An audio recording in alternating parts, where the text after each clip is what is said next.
Vega Jewelers, exclusive luxury bridal jewelry exhibition 6th and 7th December, Hotel ITC Grand, Bay Beach Road, Vizag.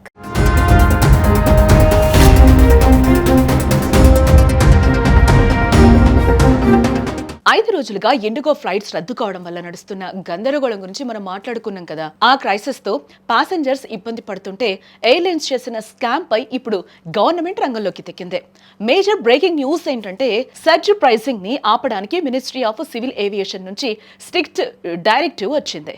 వందల కొద్దీ flight cancel అవ్వడంతో passengers వేరే airlines లో tickets book చేసుకుంటూ ఉన్నారు. Demand ఒక్కసారిగా పెరిగింది. ఇదే అదునుగా చూసి ఆ ఎయిర్లైన్స్ వాళ్ళు ఒక్కసారిగా ఎయిర్ ఫేర్స్ ని స్కై హై చేశారు. దీనివల్ల స్టాండర్డ్ ప్యాసింజర్స్ జేబుకు మళ్లీ చిల్లు పడుతుంది.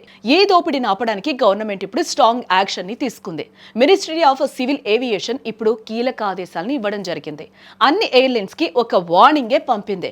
టికెట్ ప్రైజెస్ ని రీజనబుల్ గా ఉంచాలని, ఎట్టి పరిస్థితుల్లో సర్జ్ ప్రైజింగ్ చేయకూడదని గవర్నమెంట్ ఆర్డర్ పాస్ చేసింది.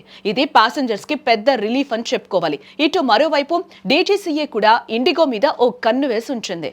వీలైనంత త్వరగా ప్యాసింజర్స్ కి రీఫండ్స్ ఇవ్వాలి అని, ఆల్టర్నేటివ్ ట్రావెల్ అరేంజ్మెంట్స్ చేయాలని ఇండిగోని ఆదేశించడం జరిగింది. అంతేకాదు ఇండిగో వాళ్ళు తమ ఫ్లైట్ స్కెడ్యూల్ మీద ఒక కంప్లైంట్స్ రిపోర్ట్ ని కూడా డీజీసీఏకి సబ్మిట్ చేయాలి. అంటే గవర్నమెంట్ ఇప్పుడు కఠినంగా వ్యవహరిస్తూ ఉంది.